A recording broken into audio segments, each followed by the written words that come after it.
Assalamualaikum warahmatullahi wabarakatuh. Alhamdulillahirabbil alamin wassalatu wassalamu ala Rasulillah wa ala alihi wa ashabihi wa man tabi'ahum bi ihsanin ila yaumiddin. Ya ayyuhalladzina amanu taqullaha haqqa tuqatih wa la tamutunna illa wa antum muslimun. Kaum muslimin rahimani Allah wa iyyakum jami'an.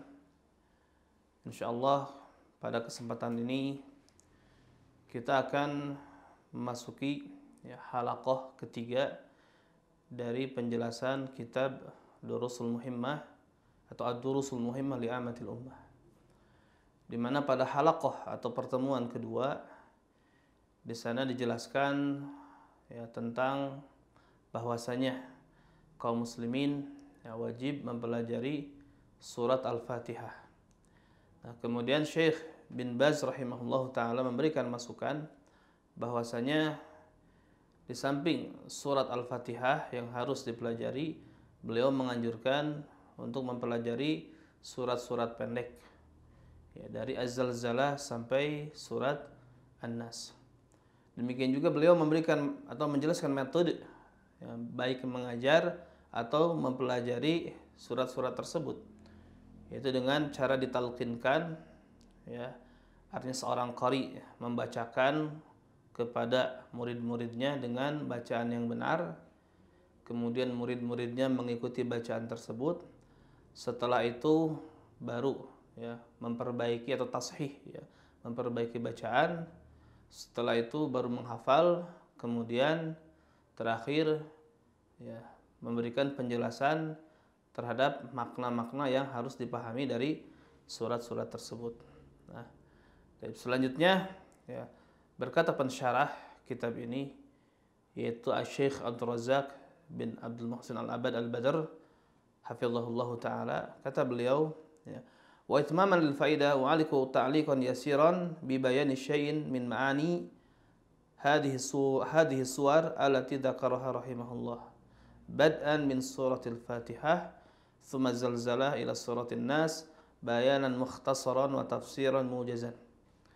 Nah, kata beliau, sebagai penyempurna bagi faidah, maka saya akan memberikan ta'liq atau akan memberikan komentar sedikit yang berkaitan dengan penjelasan di antara makna-makna yang terkandung di dalam surat-surat yang disebutkan oleh Syekh rahimahullah, yang diawali dari surat Al-Fatihah, kemudian Az-Zalzalah sampai surat An-Nas, tentunya dengan penjelasan yang sangat ringkas, tafsir yang sangat ringkas. Surat pertama yaitu surah Al-Fatihah. A'udzubillahi minasyaitonirrajim. Bismillahirrahmanirrahim. Alhamdulillahi rabbil alamin. Arrahmanirrahim. Maliki yaumiddin. Iyyaka na'budu wa iyyaka nasta'in. Ihdinas siratal mustaqim. Siratal ladzina an'amta 'alaihim ghairil maghdubi 'alaihim waladdallin. Syekh menjelaskan yang berkaitan dengan surat Al-Fatihah ini, Al-isti'adzah, isti'adzah itu disyariatkan setiap seseorang muslim hendak membaca kitab Allah tabaraka wa taala. Jadi isti'adzah yaitu kalimat a'udzu billahi minasyaitonir rajim, yang artinya aku berlindung kepada Allah dari godaan syaitan yang terkutuk. Maka ini disyariatkan bagi seorang muslim setiap dia hendak membaca kitab Allah. Sedangkan al-isti'adzah itu sendiri artinya adalah iltija'un ilallah wa talabun minhu tabaraka wa ta'ala an yu'idha abdahu wa an yaqiyahu minasyaitonir rajim. Bentuk iltija, bersandar kepada Allah dan meminta darinya tabaraka wa ta'ala supaya Allah melindungi hambanya, supaya Allah memberikan perlindungan hambanya kepada hambanya dan menjaganya dari asyaitonir rajim, dari syaitan yang dikutuk oleh Allah Subhanahu wa taala. Nah, tidaklah isti'adzah ini disyariatkan setiap hendak membaca kitab Allah, melainkan dikarenakan syaitan ini adalah makhluk yang sangat semangat ya untuk memalingkan seorang hamba dari kitab yang agung ini. Dan syaitan ini sangat bersemangat untuk memalingkan hamba supaya dia tidak menggapai keberuntungan dengan mendapatkan hidayah dari Al-Quran tersebut atau petunjuk dari Al-Quran tersebut. Dan karena setan sangat ingin sekali memalingkan seorang hamba dari seorang hamba ini termenung, ya, memperhatikan, mentadaburi makna dan kandungan-kandungan, serta setan ini menghalangi seorang hamba supaya tidak terpengaruh dengan isi dari Al-Quran. Itu tujuannya. Ya. Maka disyariatkan bagi seorang hamba untuk berlindung kepada Allah dari syaitan tersebut.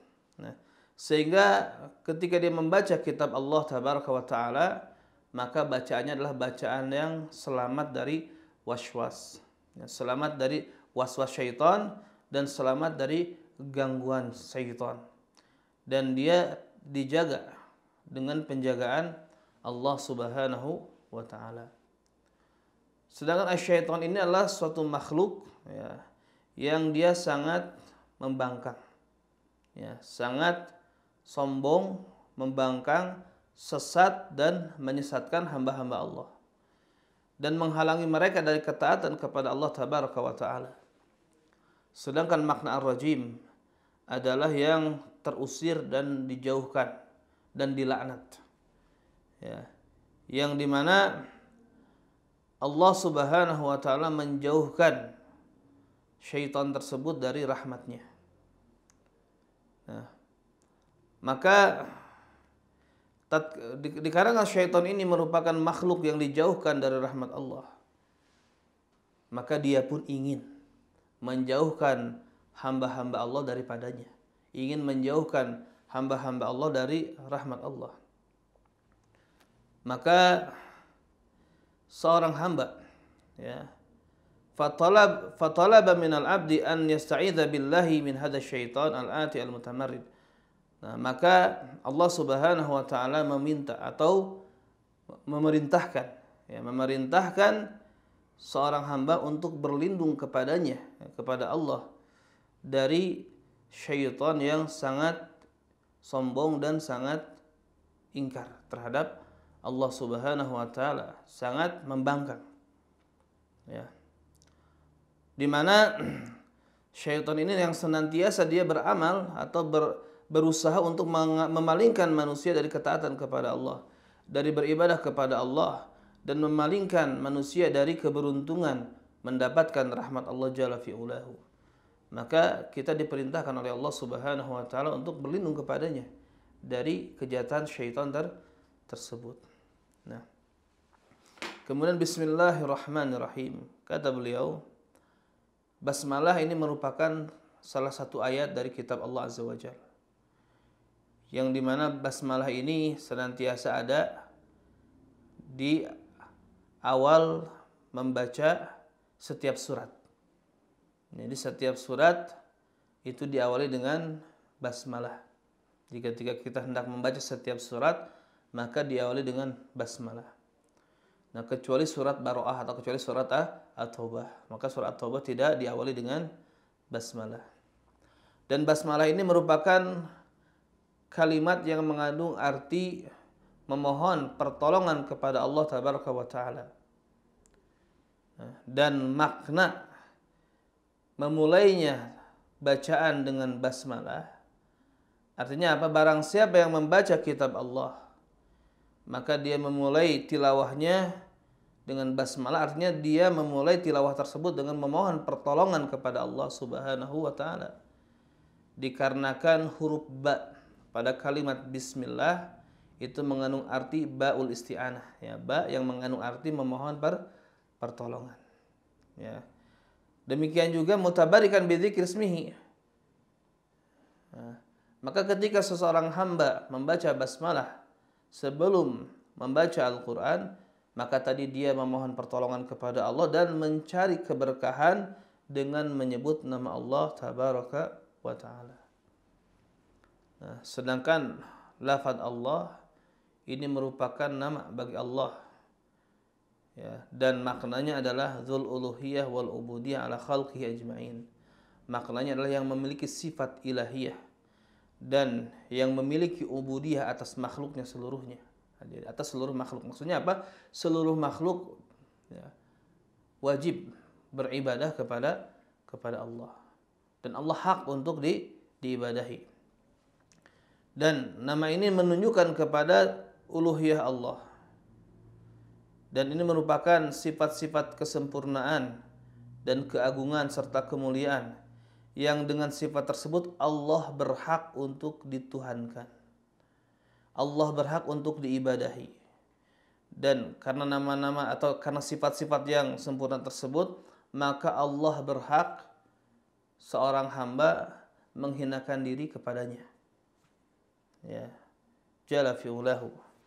Dan nama ini juga menunjukkan kepada ubudiyah, di mana ubudiyah ini adalah perbuatan hamba yang dituntut oleh nama tersebut berupa, ya, sikap menghinakan diri, tunduk, ya, dan betul-betul antusias dalam beribadah kepada Allah tabaraka wa taala. Nah, kemudian Ar-Rahim, Ar-Rahman, Ar-Rahmanir Rahim, maka ini merupakan dua nama yang diambil dari sifat Ar-Rahmah, ya, mushtaq min Ar-Rahmah, di mana kedua nama tersebut, ya, menunjukkan bahwasanya, ya, kedua nama tersebut atau menunjukkan tetapnya sifat rahmah bagi Allah Subhanahu wa taala, ya, sifat kasih sayang, ya. Adapun Ar-Rahman, maka ini menunjukkan kepada rahmat Allah yang luas yang sifatnya universal. Sebagaimana Allah Ta'ala berfirman, wa rahmati wasi'at kulla syai', dan rahmatku meliputi segala sesuatu. Dan Ar-Rahim ini menunjukkan apa yang Allah khususkan, ya, apa yang Allah Tabaraka wa Ta'ala khususkan untuk wali-walinya dan orang-orang pilihannya, ya, dengan rahmat tersebut. Sebagaimana Allah Jalla fi'ulahu berfirman, wa kana bil mu'minina rahima, dan adalah Allah sangat penyayang terhadap orang-orang mukmin. Nah, kemudian alhamdulillah, ya, alhamdu ini artinya as-sana Allah, pujian terhadap Allah disertai kecintaan kepadanya Jalla wa'ala. Dan Allah Azza wa Jal, ya, berhak untuk dipuji, disanjung atas nama-namanya yang indah, yaitu Asmaul Husna, dan sifat-sifatnya yang agung. Sebagaimana Allah layak dipuji atas segala karunia dan kenikmatannya yang tidak bisa dibilang dan tidak bisa dihitung. Nah, kemudian selanjutnya Rabbil Alamin, ya, makna Rabbil Alamin artinya apa? Khaliqihim wa malikihim wal mudabbiri lahum, pencipta mereka, pemilik atau yang menguasai mereka, dan yang mengatur atau mengendalikan mereka, ya. Dan tidak ada sekutu baginya di dalam sesuatu apapun dalam hal tersebut. Nah, sedangkan al-alamun hum man siwallah. Nah, arti dari al-alamun adalah selain Allah, atau alam ini adalah makhluk, ya. Nah, kemudian selanjutnya Ar-Rahmanir Rahim, ay al-muntasib bir rahmah al-amah wal khasah kama taqaddam. Jadi Allah yang memiliki sifat rahmah, baik sifat rahmah yang sifatnya universal untuk seluruh makhluknya di dunia, dan sifat rahmah yang sifatnya khusus untuk orang-orang mukmin nanti di akhirat. Nah, itu. Nah, kemudian Maliki Yaumiddin, ya, di dalam qiraah yang lain kata Syekh Maliki Yaumiddin, ya, pendek, ya, ai yaumul jaza wal hisab, ya, Allah yang menguasai hari pembalasan dan hisab. Dan makna ad-din adalah al-hisab, ya. Dan di antara nama Rabb kita Jalla wa ala Ad-Dayyan, artinya al-mujazi al-muhasib, yang memberikan balasan dan hisab.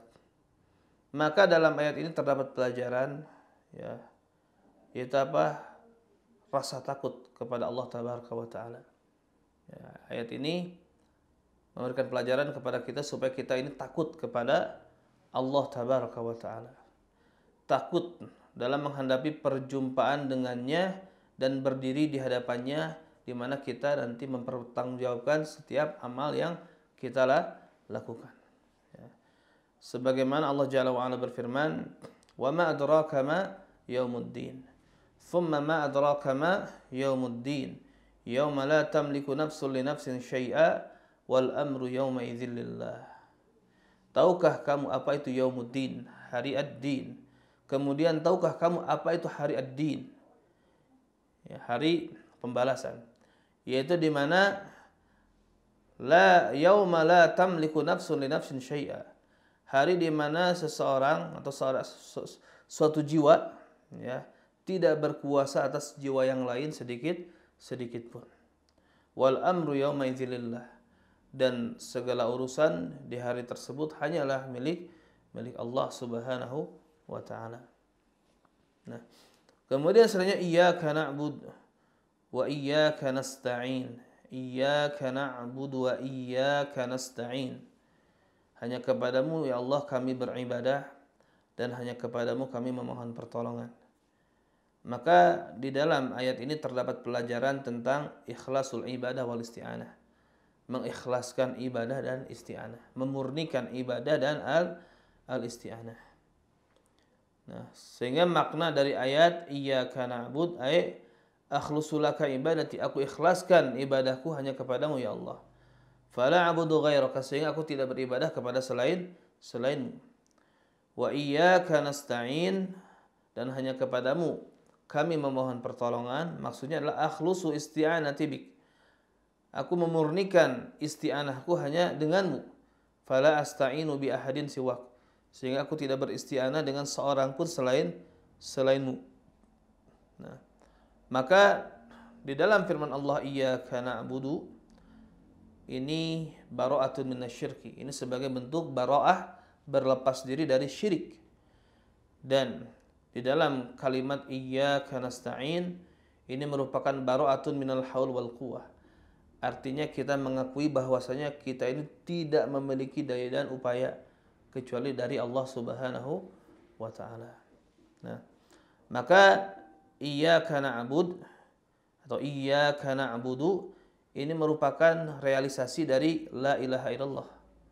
Sedangkan wa iyyaka nasta'in ini merupakan realisasi dari kalimat la haula wala quwata illa billah. Tidak ada daya dan upaya, ya, kecuali dari Allah Subhanahu wa Ta'ala.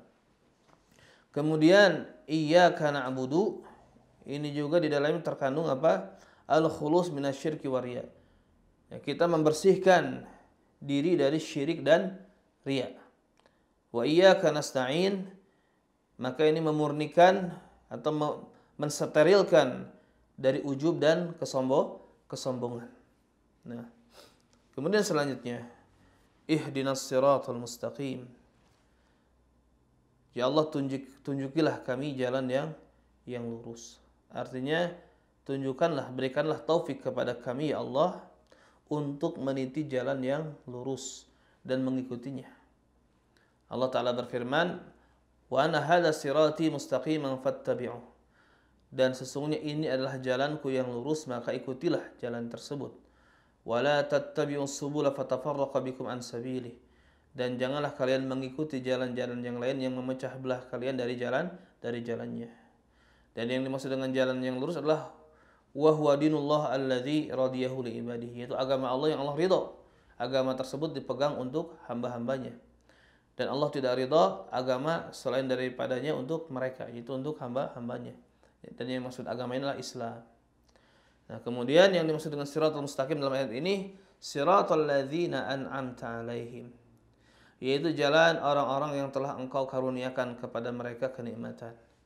Siapa? Yaitu minan nabiyyin, para nabi, para siddiqin, para syuhada, dan para salihin. Dan mereka lah sebaik-baik teman yang menemani nanti di akhirat kelak. Ya. Yaitu apa? Orang-orang yang menggabungkan antara ilmu yang bermanfaat dan amal yang soleh. Nah, maka yang dimaksud dengan al-mun'am alaihim, yang diberi nikmat, adalah hum ahlul ilmi wal amal. Mereka adalah ahli ilmu dan ahli amal. Nah, kemudian ghairil maghdubi alaihim, bukan jalan orang-orang yang kau murkai. Yang dimaksud adalah wahum al-yahud. Mereka adalah Yahud dan yang mengikuti langkah mereka, yang mengikuti jejak mereka atau manhaj mereka. Siapa di antara yang mengetahui kebenaran tapi tidak beramal? Ini yang mengikuti manhajnya orang Yahudi, ya, mengetahui kebenaran tapi tidak mengamalkan. Waladdallin, dan bukan juga jalan orang-orang yang sesat. Wahumun nasara, dan yang dimaksud adalah an-nasara, dan yang mengikuti maslak mereka, ya, yang mengikuti cara beragama mereka dari kalangan yang beribadah kepada Allah tabaraka wa taala tanpa basirah dan ilmu, ya, tanpa basirah dan ilmu. Nah, maka maksud dari ayat tersebut ini merupakan tahzir, peringatan dari ulama su' dan ubadid dhalal, ya, dari ulama-ulama jahat dan ahli-ahli ibadah yang sesat. Sebagaimana Sufyan ibn Uyainah berkata, man fasada min ulama'ina kana fihi syabahun minal yahud, wa man fasada min ubadina kana fihi syabahun minan nasara. Nah, orang yang rusak di antara ulama-ulama kami, maka dia mirip dengan orang Yahudi. Dan orang yang rusak di antara ahli-ahli ibadah di antara kami, maka dia mirip dengan Nasara. Nah, kemudian kata Syekh Abdul Razak hafizahullah taala, wa min a'zami ma yu'inu ala fahmi hadhihi surah hadis Abi Hurairah radhiyallahu anhu an-Nabi sallallahu alaihi wasallam fi ma yarwihi an rabbih. Jadi di antara yang bisa menolong kita atau membantu kita untuk bisa memahami surat ini, ya, adalah hadis Abu Hurairah. Ya, jadi di antara perkara yang besar yang dengannya kita bisa terbantu dalam memahami maksud dari surat ini adalah hadis Abu Hurairah dari Nabi alaihissalatu wassalam, di mana beliau meriwayatkan dari Rabbnya tabaraka wa ta'ala. Berarti ini hadis qudsi. Ini hadis qudsi di mana Nabi meriwayatkan dari Allah tabaraka wa taala, annahu qala, bahwasanya Allah berfirman, qasamtu shalah baini wa bain 'abdi nisfain.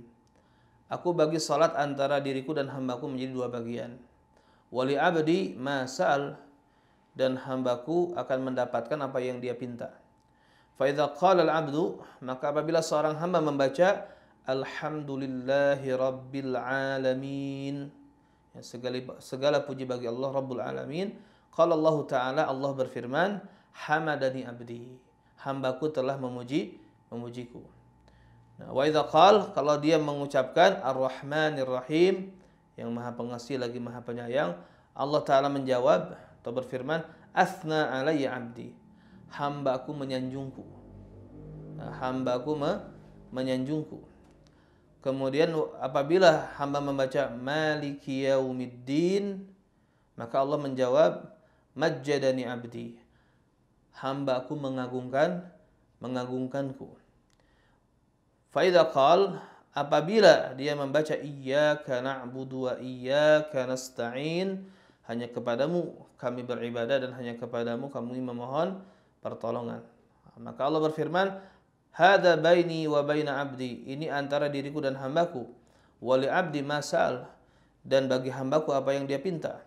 Fa idza qala, dan apabila dia membaca atau mengucapkan ihdinas siratal mustaqim siratal ladzina an'amta 'alaihim ghairil maghdubi 'alaihim waladdallin, maka Allah berfirman, hadza li abdi, ini untuk hambaku. Wali abdi masal, maka hambaku akan mendapatkan apa yang dia pinta. Nah, makna kalimat qasamtus shalah aku bagi salat. Artinya adalah Al-Fatihah. Salat dalam hadis ini yang dimaksud Al-Fatihah. Kenapa? Sumiyat salatan li'annahu la salata liman lam yaqra biha. Kenapa surat Al-Fatihah disebut juga salat? Karena apa? Tidak sah salat bagi yang tidak membaca Al-Fatihah. Ya, karena saking besarnya kedudukan Al-Fatihah di dalam salat.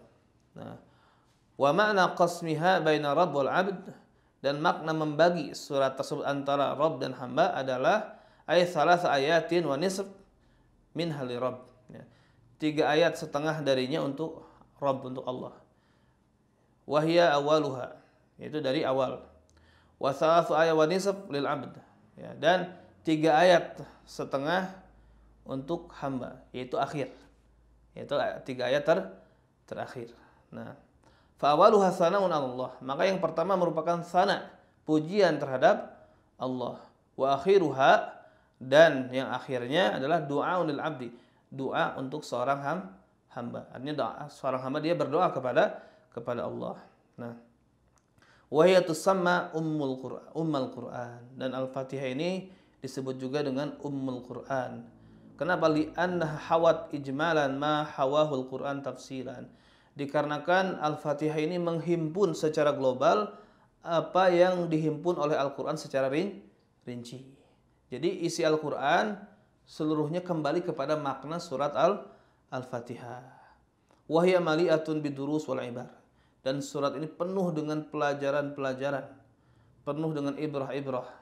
Dan surat ini menetapkan kaidah-kaidah agama dan usulul iman, dan perkara-perkara syariat, akhlak dan adab, dan yang lainnya diantara yang dihimpun oleh surat yang sangat agung ini. Nah, selesai sudah ya penjelasan ringkas dari tafsir surat Al-Fatihah ya, yang dijelaskan oleh Syekh Abdul Razak hafizahullahu taala. Nah, mungkin ini yang bisa disampaikan, ya, kurang lebihnya mohon maaf, ya, semoga bermanfaat. Aqulu qouli hadza astaghfirullah li wa lakum wa lisairil muslimina wal muslimat. Alhamdulillahirabbil alamin. Wassalamu alaikum warahmatullahi wabarakatuh.